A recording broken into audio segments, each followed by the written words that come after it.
السلام علیکم لسنرز، کیسے ہیں آپ سب؟ ناول علم سے عشقم بہت ہی رومانٹک اور بولڈ ناول آپ کی خدمت میں پیش کرنے جا رہے ہوں۔ لسنرز اپنے کمنٹس اور لائک کا اظہار ضرور کیجیے۔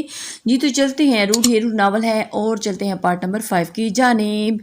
امید سوزن کے پاس آتا اور اس کا ہاتھ پکڑ کر گاڑی کی طرف چلا گیا، جبکہ شیزل وہی کھڑا رہا۔ ہون نے چہرہ رنگ دیا تھا اور جب وہ گھر سے آیا تھا تب سے ہی اپنے کمرے میں بند ہو کر رہ گیا تھا، جبکہ سوزن کو اس کا ایسے ریئیکٹ کرنا بالکل عجیب لگ رہا تھا، مگر وہ اس کے سامنے ایک لفظ بولنے کی بھی ہمت نہیں رکھتی تھی، کیونکہ سوزن کو پتا تھا وہ جب بھی کچھ بھی بولے گی تو اس کے لیے وہ غلط ثابت ہو کر رہ جائے گا۔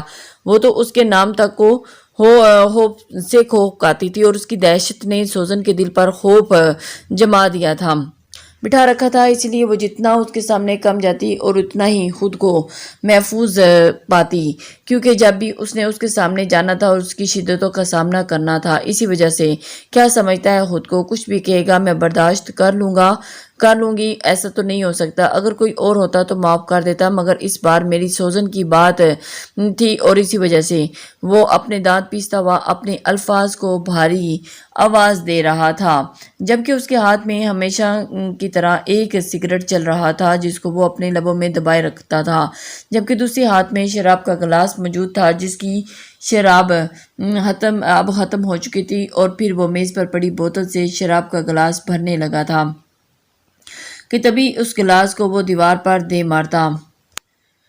گلاس ٹوٹ چکا تھا، مگر اس کا غصہ ابھی بھی ختم نہیں ہوا تھا۔ اب تجھے سبق سکھانا ہی ہوگا، میں بھی دیکھتا ہوں کہ اب تیری زبان کیسے چلے گی۔ امیس سگریٹ کو زمین پر پھینکتا اس بڑے سے کمرے سے باہر نکلا، جبکہ باہر ہال میں اس وقت خاموشی قابض تھی۔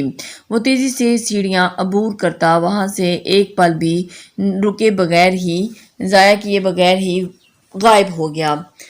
باہر جاتے وقت اس کو ایک دم خیال آیا، اف یار کیا بھابھی تھی، مگر سالے نے اتنا مارا کہ ہڈیوں سے درد جا ہی نہیں رہا۔ شیزل اپنے ہاتھ سے غصہ بڑبڑا رہا تھا، تبھی اس کے گھر کی لائٹ آف ہو جاتی ہے، جس کی وجہ سے وہ پہلے تو بہت حیران ہوا اور پھر ارد گرد ٹاول باندھتا، پھر باہر نکلتا اور پھر اندھیرے کی وجہ سے اپنا ہلکا سا چیزوں کا عکس نظر آ رہا تھا، اور تبھی اس کے سامنے وہ لائٹ کے متعلق مینیجر کو کال کرنے کی غرض سے ٹیبل سے اپنا موبائل کے پاس آتا، مگر اس کی کن پٹی پر کوئی رائفل رکھ کر دبا دیتا، اور وہ مقابل کھڑے شخص کو دیکھ کر چونک گیا، کیونکہ وہ تو سوچ بھی نہیں سکتا تھا کہ اس کے سامنے کوئی اور نہیں بلکہ وہ امیس تھا۔ امیس کو یہ کبھی بھی برداشت نہیں تھا کہ وہ سوزن کے بارے میں اس طرح کسی اور سے سنے۔ کیا سوچ کر تیری نظر میری سوزن کو دیکھا تھا؟ تجھے پتا بھی ہے کہ اگر کوئی بھی میری سوزن کو گندی نظروں سے دیکھتا ہے تو میں اس کو کیا حشر کرتا ہوں، تو امیس ملک اس کا کیا حشر نشر کرتا ہے، بلکہ رک میں کر کے دکھاتا ہوں۔ امیس ایک پل بھی ضائع کیے بغیر اس کے سامنے اس کے پاؤں پر گولی چلاتا ہے، جبکہ شیزل کی چیخ پورے گھر میں گونجی تھی۔ شیزل جو زمین پر بیٹھا اپنے پاؤں کو خون میں دیکھ کر ہی ہلکان ہو رہا تھا، امیس کی باتیں سن کر اپنا چہرہ اوپر کرتا کہ پتہ نہیں کہ اب یہ کیا کرے گا۔ وہ تو اپنی سوچوں میں ہی مگن تھا اور خوفزدہ اس قدر تھا کہ وہ سوچ بھی نہیں سکتا تھا۔ نہیں امیس، تو میرا دوست ہے، پھر ایسا کیوں کر رہا ہے تو؟ سوری یار، پلیز مجھے کچھ مت بول، مجھے کچھ مت کرنا پلیز۔ شیزل کسی مانگنے والے کی طرح امیس نے اپنی جان کی بھیک مانگ رہا تھا، جبکہ امیس کو صرف اس کو سزا دینی تھی، کیونکہ اسے سوزن کے ساتھ جو بھی کیا تھا وہ اچھا نہیں کیا تھا، غلط کیا تھا، جو امیس کبھی بھی برداشت نہیں کر سکتا تھا۔ تبھی اسی کے گھر اس کے پاس جاتا اور اس کے جبڑے کو مضبوطی سے دبوچ لیتا ہے۔ اب بتا تیری ہمت کیسی ہوئی؟ کیا کہا تم نے؟ مجھے سنائی نہیں دیا، ذرا اونچا بول۔ امیس اپنی آنکھوں کو بند کرتا اس کو اور دھمکاتا ہوا اس کے قریب ہوا، اور شیزل اس کی باتوں سے گھبرا گیا۔ پلیز یار، ہم دونوں دوست ہیں، پھر اس لڑکی کے لیے تم میرے ساتھ ایسا کیسے کر سکتے ہو؟ کیوں مار رہے ہو مجھے؟ اگر تم کہو گے تو میں اس سے بھی حسین لڑکی کی لائن لگا دوں گا، مگر مجھے کچھ مت کرنا۔ وہ اسے منتیں سماجت کر رہا تھا۔ نہیں یار، مجھے بالکل بھی تمہاری بات پسند نہیں آئی، تم یہ کیسے سوچ بھی سکتے ہو؟ مجھے اپنی سوزن چاہیے اور کوئی بھی نہیں۔ خیر، البتہ اب مجھے گھر میں گھر جانا ہے، اس لیے اپنا کام جلدی سے ختم کرنا چاہتا ہوں۔ امیس اٹھ کھڑا ہوا اور وہ اپنا رخ کمرے کے دروازے کی طرف بڑھانے ہی لگا تھا کرتا ہے، جس کو دیکھتا شہزاد سکون کا سانس لیتا ہے، مگر تبھی ایک دم سے امیس نے اپنی گردن موڑ کر اس کی طرف دیکھتا ہے اور وقت وہی ٹھہر جاتا ہے، کیونکہ امیس کے پاس رائفل تھی اور وہ اس چیزل کو اپنے ہاتھ سے ہی۔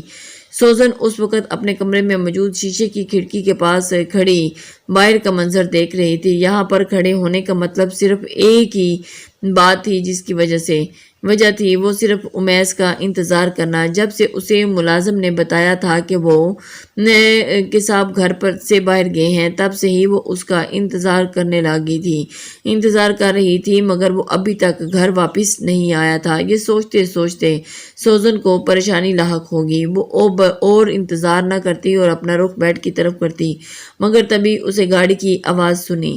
وہ تیزی سے اپنا رخ دوبارہ سے کھڑکی کی طرف کرتی ہے، جبکہ باہر امیس گاڑی سے باہر نکل رہا تھا، مگر اس کے کپڑے جو کہ بلو جینز اور وائٹ شرٹ پر اس کے اوپر بلو جیکٹ تھی اور جس کا ایک بٹن بند نہیں کیا تھا، جس کی وجہ سے اس کی شرٹ صاف نظر آتی تھی اور اس پر لگے خون کے چھینٹے صاف نظر آ رہے تھے، دھبوں سے ضرورت سے زیادہ ہی نمایاں ہو رہے تھے۔ وہ سر جھکائے امیس کو دیکھ رہی تھی، قدم پر قدم رکھتا ہاتھ میں آتا، جبکہ سوزن کچھ سوچتی اپنے بیڈ پر آ کر بیٹھتی ہے، یا شاید وہ اس کے سامنے نہیں جانا چاہتی تھی، اسی وجہ سے وہ بیڈ پر آ کر بیٹھ گئی، یہ سوچتے ہوئے بھی کہ امیس اس کے ساتھ کیا کرے گا۔ وہ سیڑھیاں عبور کرتا کمرے کا دروازہ کھولتا ہے، جبکہ اس کے کمرے کے ساتھ والا کمرہ سوزن کا تھا۔ وہ اس کے کمرے میں نہیں رہتی تھی، کیونکہ امیس نے اسے اپنے کمرے میں آنے تک کی بھی اجازت نہیں دی تھی۔ اگر جانا تھا تو امیس ہی اس کے کمرے میں جاتا، پھر بھی وہ اسے اپنے کمرے میں کیوں نہیں رکھتا۔ تبھی وہ دروازہ کھولتا اندر داخل ہوتا ہے۔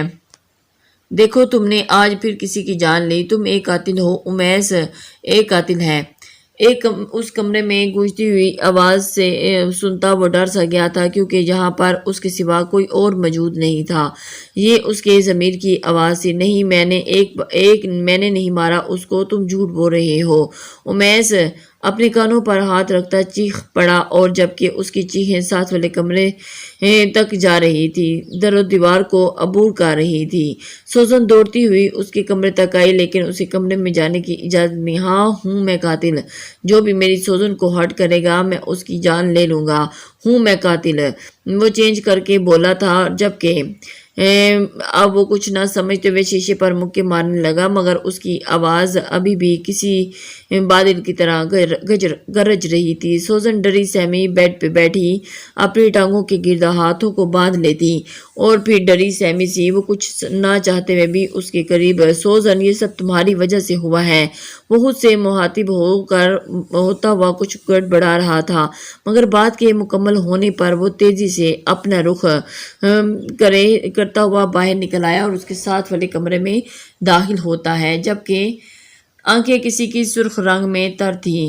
سوزن خوف اور دہشت کی وجہ سے اٹھو اور وہ سخت لہجے میں بولتا اس کے پاس آتا ہے، جبکہ وہ اس کی موجودگی کو باقی ڈر کے مارے بیڈ کے پیچھے کھسکنے لگی۔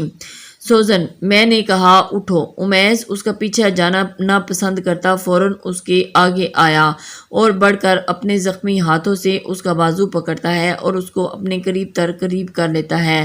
سوزن، کیا میں تمہیں قاتل لگتا ہوں؟ نہیں نا، کیونکہ میں تمہارا امیس ہوں، جس کو تم سے محبت ہے۔ اگر تم پر کوئی غلط نظر ڈالے گا تو میں اس کو زندہ درگور کر دوں گا۔